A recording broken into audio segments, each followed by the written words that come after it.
Diçka që shumë e rëndësishme me kuptu është që fëmijët prej moshës 1 deri në 3 vjeç mendojnë në mënyrë të pavetëdijshme. Edhe mandej mbas moshës 3 vjeçare deri në moshën 6 vjeçare ata fillojnë me qenë më të vetëdijshëm për veten edhe për rrethin. Normalisht kur flasim për një fëmijë edhe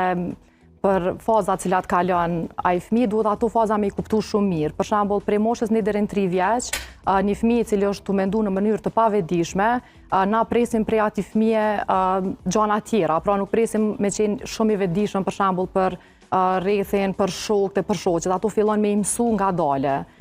Ndërsa mbas moshës 3 vjeçare, për shkak se këta fillojnë me qenë shumë më të vetëdijshëm për vetveten, edhe më të vetëdijshëm për rrethin e tyre. Unë mendoj që gjithashtu edhe shkenca e ka vërtetuar që nëse fëmijët janë të ekspozuar në një ambient siç është nido Montessori School, atëherë këta e kanë mundësinë qatë egocentrizmin pak me shkri një fardore edhe me u adaptu pak ma let me